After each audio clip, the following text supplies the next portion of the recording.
तो बहुत बहुत स्वागत है आप सभी का हमारे YouTube चैनल नाम है। तो आज का यह जो वीडियो है स्पेशली बिहार बोर्ड मैट्रिक परीक्षा के जो भी विद्यार्थी तैयारी कर रहे हैं यानी कि 2025 में मैट्रिक परीक्षा देने वाले हैं उनके लिए वीडियो बहुत ही स्पेशल है।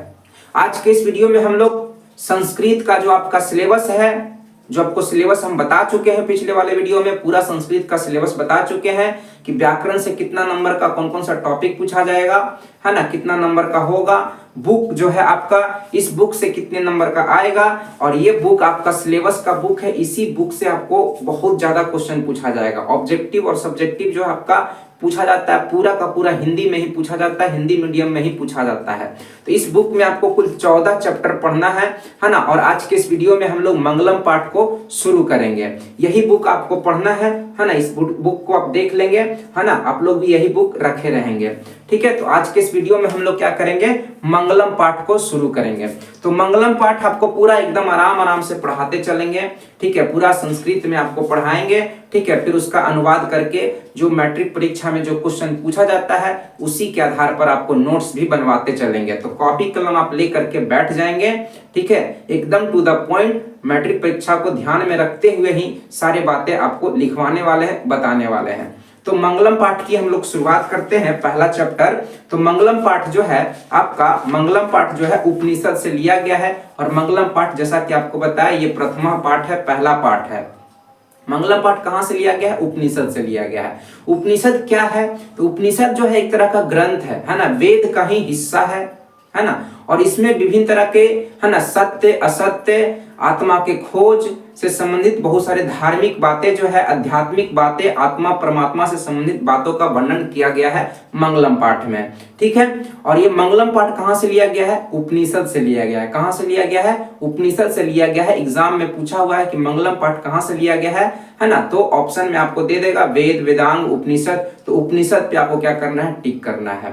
उपनिषद जो है वेद का ही अंश माना जाता है, वेद का हिस्सा माना जाता है ना। तो आपके एग्जाम में वेद, वेदांग ये सबसे भी क्वेश्चन आता है। तो हम लोग पहले चैप्टर में आपको थोड़ा सा बताते हुए चलेंगे, आप लोग कॉपी कलम लेकर रेडी रहेंगे, है ना। तो थोड़ा सा हम लोग चैप्टर में एंट्री करने से पहले, इस चैप्टर का जितना आपका है ना, इसको समझाने से पहले, पढ़ाने से पहले आपको वेद वेदांग के बारे में हम थोड़ा सा बता देते हैं। क्योंकि एग्जाम में वेद वेदांग क्वेश्चन एकदम आता ही आता है ना। आपके मैट्रिक की परीक्षा में 2 नंबर का पूछेगा कि वेद कितने होते हैं, है ना, उनके नाम लिखें। या आपके से क्वेश्चन पूछेगा कि वेदांग कितने होते हैं, उनके नामों को लिखें। ये एग्जाम में आपके पूछा जाता है, बहुत ही इंपॉर्टेंट है। तो आज के इस वीडियो में आपको हम पहले वेद वेदांग के बारे में बताएंगे और ट्रिक के माध्यम से बताएंगे, है ना। जहां जहां जरूरत पड़ेगा ट्रिक बताने का वहां ट्रिक बताएंगे, ठीक है। और आप कभी भी नहीं भूलेंगे। तो मंगलम पाठ में हम लोग मंगलम पाठ को शुरू करने से पहले आपको पहले हम वेद वेदांग के बारे में बता देते हैं, है ना। उसके बाद उपनिषद में आएंगे, फिर हम लोग चैप्टर में जो है ना, इंट्रोडक्शन है उसको एक्सप्लेन करते हुए, आपको नोट्स लिखवाते हुए हम लोग आगे बढ़ेंगे। तो सबसे पहले बात करते हैं, है ना, वेद का। आप लोग कॉपी कलम ले लेंगे और उसको लिखते हुए चलेंगे। तो वेद जो है, वेद कितने हैं, वेद आपके 4 हैं, है ना। वेद कितने हैं, 4 है। एकदम ऑब्जेक्टिव में पूछेगा तो ध्यान में रखेंगे। अब वेद 4 हैं, तो वेद कौन कौन 4 हैं, तो आपका आ जाता है ऋग्वेद, यजुर्वेद, सामवेद, अथर्ववेद। ये 4 वेद हैं, है ना। इसको नाम को याद रखने का, वेदों के जो है ना 4 वेद हैं, इसको याद कैसे रखेंगे, इसके लिए आपको एगो ट्रिक बता रहे हैं, आप कभी भी नहीं भूलेंगे, ठीक है ना। यहाँ पे हम ट्रिक बता रहे हैं आपको, है ना। रेज, क्या बता रहे हैं, रेज। ये क्या लिख दिए, रेज लिख दिए, है ना। रेज का मतलब क्या होता है, प्रकाश की किरणें, बहुत सारी किरणें, ठीक है। आप लोग फिजिक्स में पढ़े होंगे प्रकाश की किरणें, है ना। रेज जो सीधी रेखा में गमन करती है, इसका मतलब क्या होती है, प्रकाश की किरणें, है ना। RAYS, rays. तो यहां से हम लोग क्या नाम निकालने वाले हैं, आर को हम लोग हिंदी में क्या पढ़ते हैं, र पढ़ते हैं। क्या पढ़ते हैं, र पढ़ते हैं। र का मतलब क्या हो गया आपका, ऋग्वेद हो गया। क्या हो गया, ऋग्वेद हो गया। ए का मतलब क्या हो गया, ए को हम लोग हिंदी में पढ़ते हैं, अ पढ़ते हैं। क्या पढ़ते हैं, अ पढ़ते हैं। अ का मतलब क्या हो गया, अथर्व, अथर्ववेद हो जाएगा, ठीक। वाई को हम लोग हिंदी में क्या पढ़ते हैं, या पढ़ते हैं। क्या पढ़ते हैं, या पढ़ते हैं। यजुर्वेद हो जाएगा। क्या हो जाएगा, यजुर्वेद हो जाएगा, यजुर्वेद। और एस को हम लोग हिंदी में क्या पढ़ते हैं, स पढ़ते हैं, अर्थात सामवेद हो जाएगा। क्या हो जाएगा, सामवेद हो जाएगा। तो वेद हमारे कितने होते हैं? तो 4 होते हैं। कितने वेद होते हैं? 4 वेद होते हैं। आपसे एग्जाम में पूछेगा 2 नंबर का, तो आप पहले लिखेंगे वेद 4 होते हैं, है ना। इनके नाम निम्नलिखित है। पॉइंट नंबर 1 में देंगे आप ऋग्वेद, पॉइंट नंबर 2 में देंगे अथर्ववेद, पॉइंट नंबर 3 में देंगे यजुर्वेद, है ना, पॉइंट नंबर 4 में देंगे सामवेद देंगे। इस तरह से पॉइंट वाइज करके आप लिखेंगे एग्जाम में, है ना, तो पूरा नंबर मिलेगा। आप इस तरह से नहीं लिखेंगे एग्जाम में, ठीक है। ये आपको हम तरीका बता दिए याद करने का, ठीक है। ऋग्वेद, है ना, आर से ऋग्वेद, ए से अथर्ववेद, वाई से यजुर्वेद, स से सामवेद, ठीक। अब आता है वेदांग। क्या आता है? वेदांग, है ना। वेद के ही अंग को वेदांग कहा जाता है। वेदांग, है ना, इसको आप तोड़ेंगे वेदांग को, तो क्या टूट के बनेगा आपका? वेद जोड़ अंग। वेद जोड़ अंग बनेगा, अर्थात वेद के अंग। तो वेदांग की संख्या जो है, वेदांग की जो संख्या है, इसकी संख्या कुल 6 है। कितने हैं? 6 हैं। आपसे पूछा जाए कि वेदांग कितने होते हैं, उनके नामों को लिखें, तो आपको हम बता दें कि वेदांग जो होते हैं 6 होते हैं। अब इसके नाम जो है ना, कुछ इस प्रकार से है। निरुक्त हो गया, छंद हो गया, कल्प हो गया, ज्योतिष हो गया, व्याकरण हो गया, शिक्षा हो गया। ये तो मेरे को याद है, लेकिन आपको कैसे याद होगा? तो यहाँ पे हम आपको जो ट्रिक बताने वाले हैं ना, आप कभी नहीं भूलेंगे, और लिखना तो आपसे छूटेगा ही नहीं, एकदम छोड़ ही नहीं सकते हैं। और एग्जाम में एकदम फिक्स है कि पूछा ही पूछा जाता है। तो हम लोग बात करते हैं वेदांग के नामों को, है ना, ट्रिक के माध्यम से जानते हैं। तो वेदांग के नाम हम लोग जानेंगे कैसे?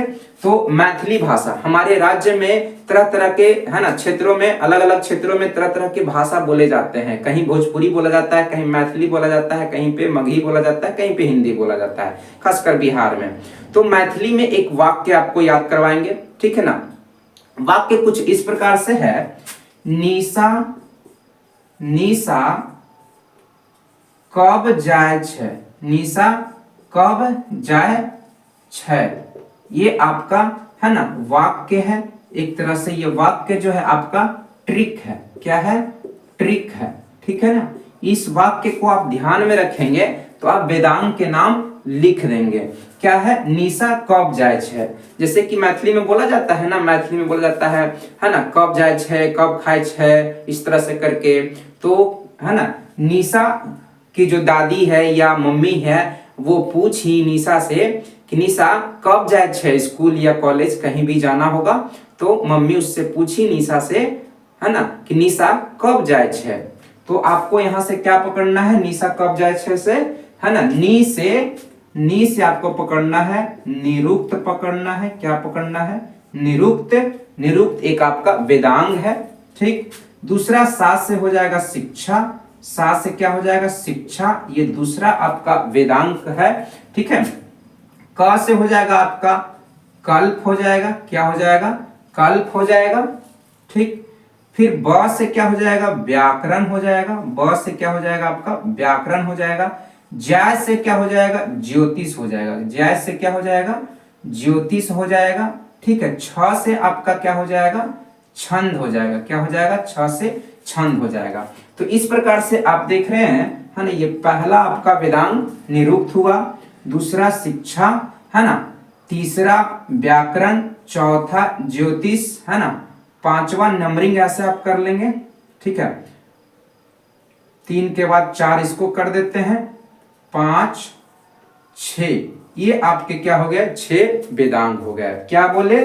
निशा कब जाय छै, नी से निरुक्त, सा से शिक्षा, क से कल्प, ब से व्याकरण, जय से ज्योतिष, जय में ज्यो आ रहा है, जय ज्योतिष, छ से छंद। ये आपका क्या हो गया? वेदांग हो गए। तो आपसे एग्जाम में पूछेगा तब आपसे छूटेगा नहीं, एकदम पक्का है कि नहीं छूटेगा। तो पॉइंट वाइज आप लिखेंगे, इस तरह से नहीं लिखेंगे। आपको ट्रिक बता रहे हैं याद रखने के लिए, ठीक। तो वेद वेदांग आपसे क्लियर हो गया। अब आते हम लोग उपनिषद। उपनिषद के बारे में आपको बताएं कि उपनिषद में आत्मा, परमात्मा, सत्य, असत्य से संबंधित, है ना, बातों का वर्णन किया गया है। उपनिषदों की संख्या जो है 108 बताया जाता है। तो कभी संख्या आज तक एग्जाम में नहीं पूछा गया है ना। उपनिषद का संख्या वैसे आपको याद रखना है, 108 होता है। तो अब हम लोग चैप्टर को शुरू करते हैं। आपको वेद वेदांग बता दिए, जो कि बहुत इंपॉर्टेंट है। अब हम लोग चैप्टर में एंट्री करते हैं, और चैप्टर का नाम जैसा कि आप जान चुके हैं, मंगलम है। क्या है? मंगलम।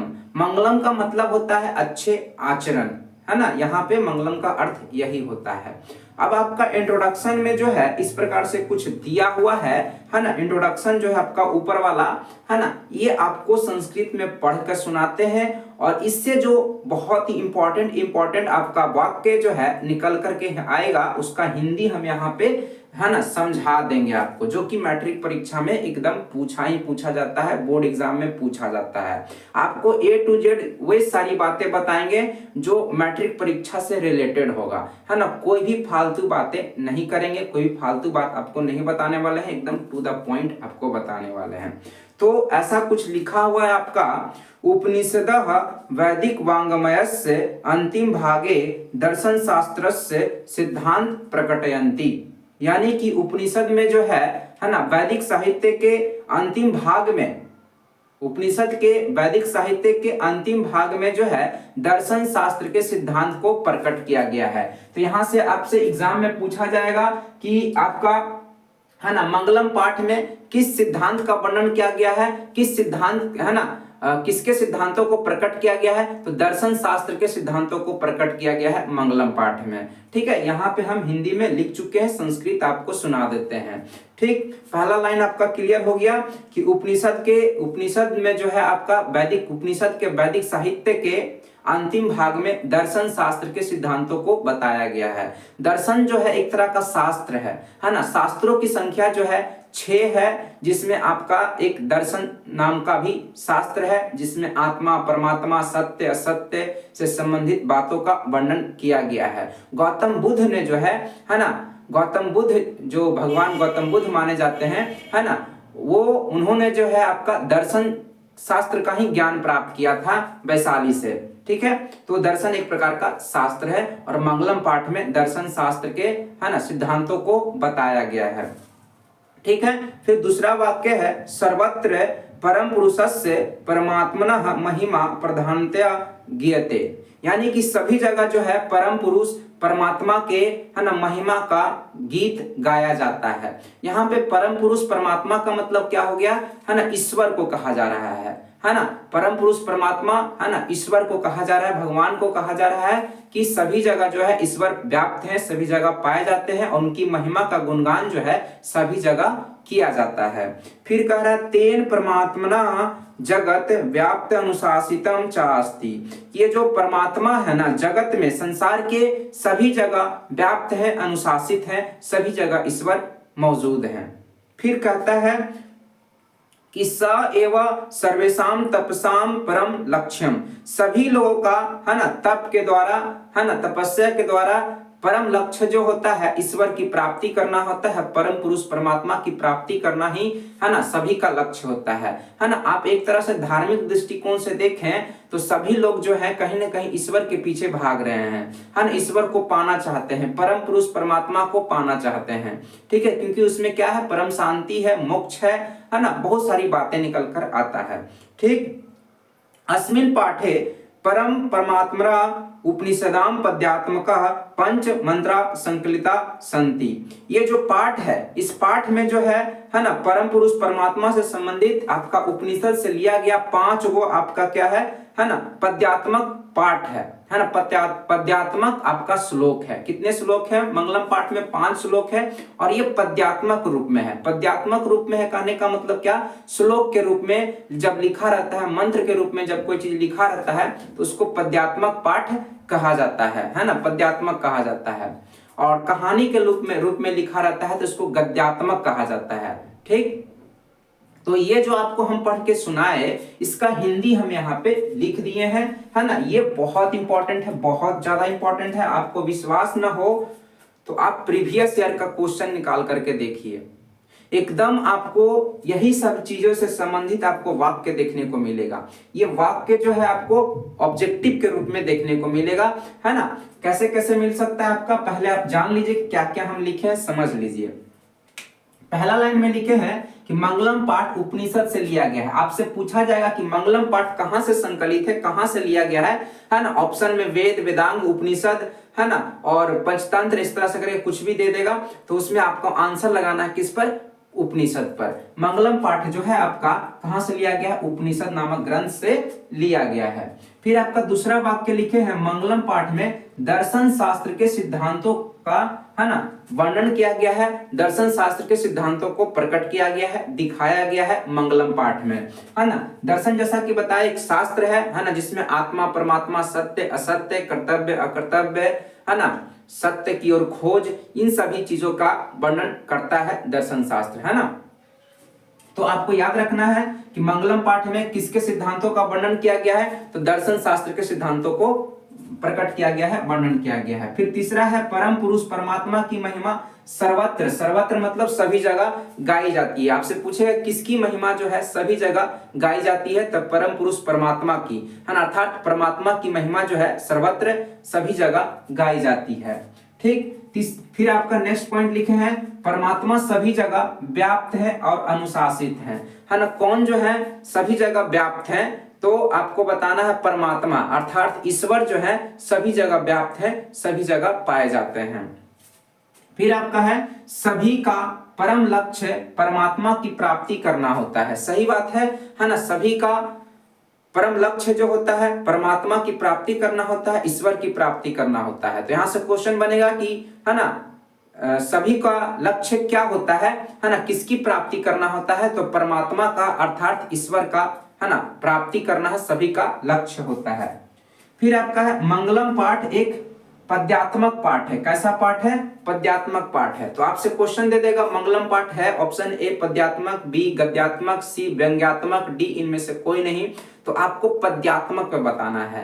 जो भी श्लोक के रूप में, मंत्र के रूप में लिखा हुआ मिलेगा, है ना, पद के रूप में लिखा हुआ मिलेगा, उसको क्या कहते हैं? पद्यात्मक पाठ कहते हैं। जैसे आप लोग कविता पढ़ते होंगे तो पद के रूप में लिखा हुआ मिलेगा, या कबीर के दोहे पढ़ते हैं, है ना, तो भी आपको पद के रूप में मिलेगा, तो उसको पद्यात्मक पाठ कहते हैं। ठीक है, तो मंगलम पाठ भी आपका क्या है? पद्यात्मक पाठ है। फिर आपका है, मंगलम पाठ में कुल 5 श्लोक हैं। कितने श्लोक हैं? आपसे एग्जाम में एकदम पूछा हुआ है कि मंगलम पाठ में कुल श्लोकों की संख्या कितना है? तो कुल 5 है। कितने हैं? 5 है। तो ये बहुत इंपॉर्टेंट है, इंट्रोडक्शन वाला पार्ट आपको बता दिए, है ना।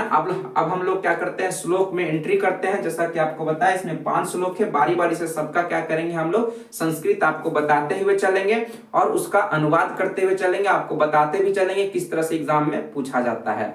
आप लोगों को कोई दिक्कत हो तो आप कमेंट करके बता सकते हैं, है ना, और अपने दोस्तों को शेयर कर दें, है ना, और चैनल को सब्सक्राइब भी कर दें। इससे क्या होगा? नोटिस आपको जल्द से जल्द क्या होगा, मतलब कि जैसे ही मैं वीडियो अपलोड करूंगा आपको तुरंत नोटिस जो है ना, चला जाएगा।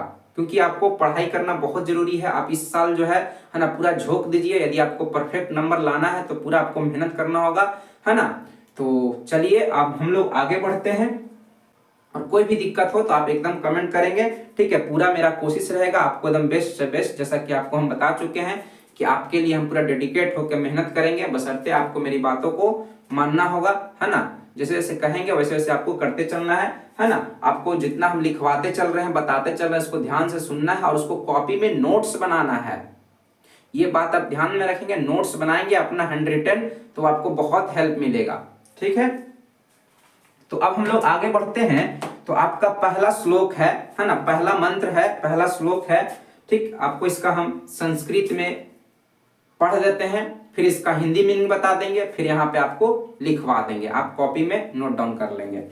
तो पहला जो आपका मंगलम पाठ का श्लोक है, ये ईशावास्य उपनिषद से लिया गया है। आप बातों को सुनेंगे, हम सारा बात आपको यहाँ पे हिंदी में अनुवाद करके लिखवा देंगे, लेकिन पहले आप सुनेंगे कि पहला जो श्लोक है वो आपको ईशावास्य उपनिषद से लिया गया है। कहां से लिया गया है? ईशावास्य उपनिषद से लिया गया है। और ये पहला श्लोक कुछ इस प्रकार से है, हिरण्मयेन पात्रेण सतस्य पिहितम मुखम तत्वम पूषण पावृणु सत्य धर्माय दृष्टि।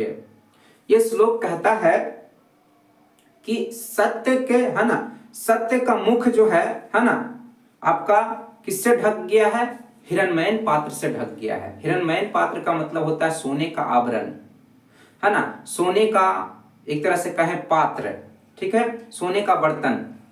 तो सत्य का मुख जो है सोने के आवरण से ढक गया है, इसलिए हे सूर्य पूषण कहा जाता है ना, तत्वम पूषण, पूषण कहा जाता है सूर्य को, है ना। तो यहां पे प्रार्थना किया जा रहा है कि हे पूषण, इसको सत्य और धर्म की प्राप्ति के लिए इसको हटा दें। किसको हटा दें? तो सोने के आवरण को, हिरण्मयन पात्रेन को क्या करें? हटा दें। तो इस श्लोक का हिंदी मीनिंग होगा कि सत्य का मुख जो है सोने के पात्र से ढका हुआ है, इसलिए हे सूर्य, सत्य और धर्म के प्राप्ति के लिए, सत्य के मार्ग पर चलने के लिए और धर्म के प्राप्ति के लिए, धर्म के राह पर चलने के लिए इसको क्या करें? हटा दें। सोने के आवरण को, सोने के पात्र को हटा दें। ठीक है, ये आपका हिंदी मीनिंग है। ठीक है, इसमें बहुत सारा सा क्वेश्चन तरह तरह के तरीके से पूछा जाता है ना, कि सत्य का मुख जो है किससे ढका हुआ है, पाठ के आधार पर बताएं। तो सोने के आवरण से ढका हुआ है, अर्थात हिरण्मयन पात्र से ढका हुआ है ना। किसकी आपको किसकी प्राप्ति के लिए जो है सोने के आवरण को हटा दें? तो सत्य और धर्म के प्राप्ति के लिए सोने के आवरण को हटा दें। इस तरह से करके क्वेश्चन जो है आपका पूछा जाएगा। ठीक है, तो अब हम लोग क्या करते हैं, इसको हिंदी में आपको लिख करके बताते हैं। तो जैसा कि आपको श्लोक नंबर 1 का अर्थ बताए है ना, जो श्लोक हमारा इस प्रकार से था, हिरण्मयन पात्रेण सतस्य पिहितं मुखम तत्वं पूषण पावृणु सत्य धर्मा दृष्टि।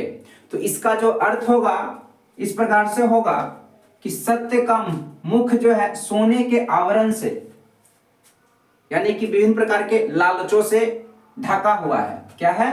ढका हुआ है। इसलिए हे ईश्वर, हे सूर्य, है ना, पूषण जो है सूर्य को कहा जाता है, इसलिए सूर्य हम लोग लिखेंगे, है ना।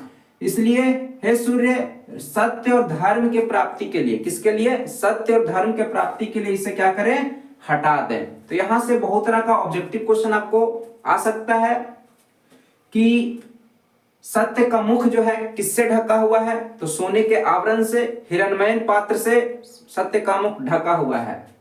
किसके प्राप्ति के लिए सोने के आवरण को हटा देना चाहिए? तो सत्य और धर्म के प्राप्ति के लिए हमें सोने के आवरण को हटा देना चाहिए। इस तरह से क्वेश्चन पूछेगा। या सत्य और धर्म के प्राप्ति के लिए, है ना, किसे हटा देना चाहिए? तो सोने के आवरण को। वही बात हुआ। ठीक है, तो ये आप लोग मीनिंग समझ गए।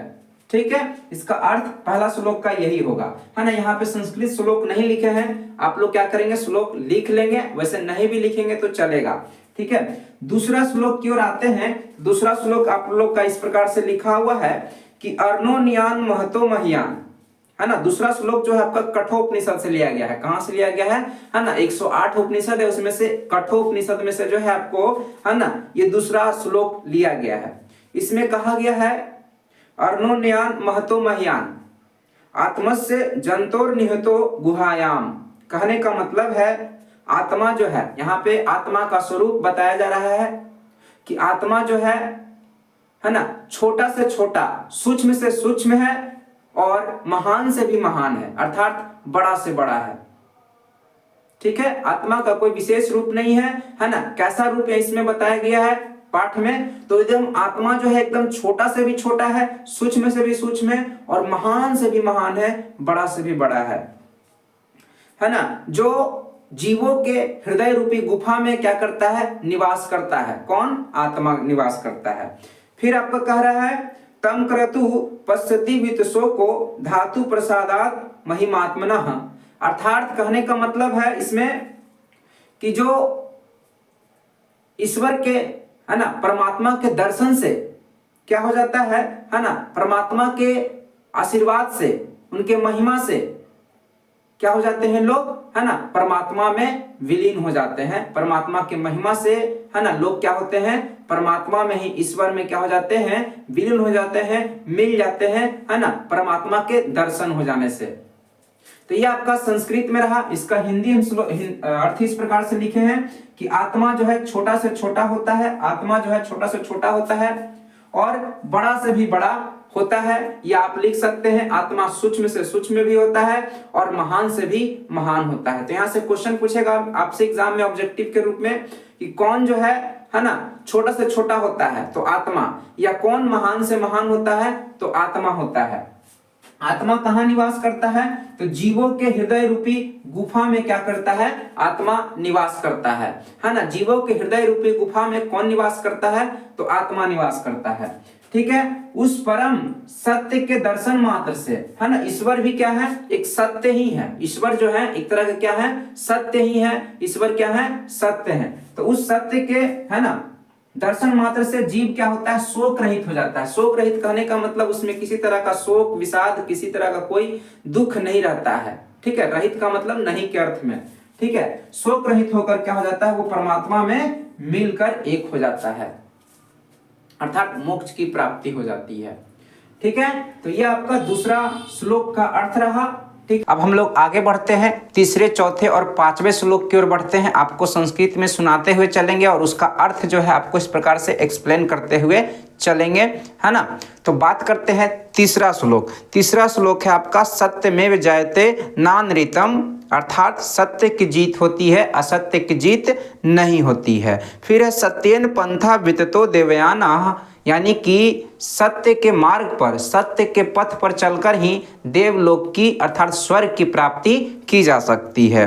फिर कह रहा है कि ये ना कर्मण्य ऋषियो हाप्तकामा यत्र तत् सतस्य परम निधानम। ये जो ऋषि लोग होते हैं, है ना, जो शोक रहित होते हैं, जिनको किसी से दुनियादारी से कोई मतलब नहीं होता है ना, ये क्या, इनका जो परम लक्ष्य होता है क्या होता है, सत्य के मार्ग पर चल करके, है ना, ब्रह्म की प्राप्ति करना, परम पुरुष परमात्मा की प्राप्ति करना ही परम लक्ष्य होता है, और वो भी सत्य के मार्ग पर चलकर ही किया जा सकता है। तो ये आपका इसका मीनिंग हो गया, जो इस प्रकार से हम लिख रखे हैं कि सत्य की जीत होती है, असत्य की जीत नहीं होती है। आपके एग्जाम में पूछा जाएगा कि किसकी जीत नहीं होती है, तो असत्य की जीत नहीं होती है। या आपसे पूछेगा कि किसकी जीत होती है, तो सत्य की जीत होती है ना, सही चीजों की जीत होती है ना। सत्य के आगे क्या है आपका, एकदम 100% है कि सत्य के मार्ग पर आप चलेंगे तो देर होगा, लेकिन जीत सत्य की ही होगी। ये सच्चाई है, आप लोग भी समझ रहे होंगे इस बात को। फिर आपका सत्य के मार्ग पर चलकर ही देवलोक कहा जाता है, स्वर्ग को कहा जाता है ना, स्वर्ग तक पहुंचा जा सकता है। फिर कहता है जो ऋषि, है ना, उस ब्रह्म की अर्थात परमात्मा की प्राप्ति करना चाहते हैं, है ना, उनका परम लक्ष्य होता है सत्य के मार्ग पर चलना। सत्य के राह पर चलकर ही परम पुरुष परमात्मा की प्राप्ति की जा सकती है ना। ये सच्चाई है। जब आप सत्य के राह पे चलेंगे, ईमानदारी से सारी काम करेंगे, आप पढ़ाई भी ईमानदारी से करेंगे, तो आप भी अपने लक्ष्य तक पहुंच सकते हैं। ठीक है, तो ये आपका रहा तीसरा श्लोक का अर्थ रहा। अब हम लोग चौथे श्लोक की बात करते हैं। चौथा श्लोक कुछ इस प्रकार से है, यथा नद्यः स्यन्दमाना समुद्रे अस्तम गच्छन्ति नाम रूपे विहाय। इसका अर्थ यह हुआ कि जितनी भी नदियां हैं अपने नाम रूप को छोड़ करके, है ना, समुद्र में मिल जाते हैं और समुद्र का रूप धारण कर लेते हैं। सही बात है, भारत में जितनी भी नदियां हैं अलग अलग नामों से जानी जाती है, गंगा, ब्रह्मपुत्र, गोदावरी, कृष्णा, ये सभी नदियाँ। लेकिन जब ये समुद्र में मिल जाती है, समुद्र में गिर जाती है, तो सबका नदी कहीं कोई नाम नहीं रहता है कि ये गंगा का पानी है, ये कृष्णा का पानी है, गोदावरी का पानी है। समुद्र में सब पानी क्या है, खारा हो जाता है, एक रूप हो जाता है ना। तो इसका अर्थ यही हुआ कि जितनी भी नदियाँ हैं अपने नाम और रूप को छोड़ करके समुद्र में मिल जाते हैं। ठीक, उसके बाद कह रहा है तथा विद्वान नाम रूपात विमुक्तः परात्परम पुरुषमपैति दिव्यम। ठीक उसी प्रकार से कह रहा है कि विद्वान पुरुष जो भी होते हैं, ज्ञानी जो होते हैं, अपने नाम रूप को छोड़ करके परम पुरुष परमात्मा में, ईश्वर में मिल जाते हैं। तो इसका अर्थ यहाँ इस प्रकार से हो जाएगा, है ना, जो कि आपको समझा चुके, है ना। श्लोक नंबर 4 का अर्थ होगा, जिस प्रकार नदियाँ अपने नाम स्वरूप को छोड़ करके समुद्र में मिल जाते हैं, ठीक उसी प्रकार से विद्वान अर्थात ज्ञानी पुरुष भी, है ना, अपने नाम और स्वरूप को छोड़ करके परम पुरुष परमात्मा में अर्थात ईश्वर में मिल जाते हैं। इसका अर्थ यही होगा चौथे श्लोक का। ठीक है, फिर आपका 5वां श्लोक पे आते हैं और लास्ट श्लोक है इस चैप्टर का। ठीक है, 5 ही गो श्लोक है इसमें। ठीक है, 5वां श्लोक कहता है वेदाहमेतम पुरुषम महांतम आदित्य वर्णम तमसः प्रस्तात् तमेव विदित्वाति मृत्यु में ति नान्य पंथा विदित्य अन्याय। इसमें कहा जा रहा है कि आदित्य वर्ण कहा जाता है सूर्य को। सूर्य कह रहे हैं कि मुझे ही क्या करो, है ना, परम पुरुष परमात्मा मानो, क्योंकि मैं जो हूँ अंधकार को, मैं जो प्रकाश हूँ, है ना, प्रकाश के रूप में हूँ, यह अंधकार को क्या करता हूँ, चीर देता हूँ और मुझे जानने वाला मृत्यु को आसानी से क्या होता है, पार कर जाता है और इसके अलावा और कोई दूसरा रास्ता नहीं है। 5वां श्लोक का अर्थ यही बताता है, जो कि इस प्रकार से है ना। इसमें सूर्य कह रहे हैं, खुद को कह रहे हैं, मुझे ही परम पुरुष परमात्मा मानो, जो आदित्य वर्ण अर्थात सूर्य के रूप में अंधकार के आगे प्रकाश के रूप में हूँ। सही बात है, सूर्य जो है ना, अंधकार को खत्म कर देते हैं, अंधकार को है ना दूर कर देते हैं, ठीक है, और वहाँ पे प्रकाश ला देते हैं। मुझे जानने वाला मृत्यु को भी क्या कर जाता है, आसानी से पार कर जाता है, इसके अलावा और कोई दूसरा रास्ता नहीं है। तो ये रहा आपका 5 श्लोक का मीनिंग बता दिए। जितना मोस्ट इंपॉर्टेंट बातें था वो आपको बताते हुए चले, इसको आप नोट्स बना लेंगे, है ना। इस चैप्टर से पूछे जाने वाले जो भी प्रश्न होते हैं, 2 नंबर के क्वेश्चन पूछे जाते हैं, उसको आप आसानी से बना देंगे यदि आप इन बातों को ध्यान में रखते हैं।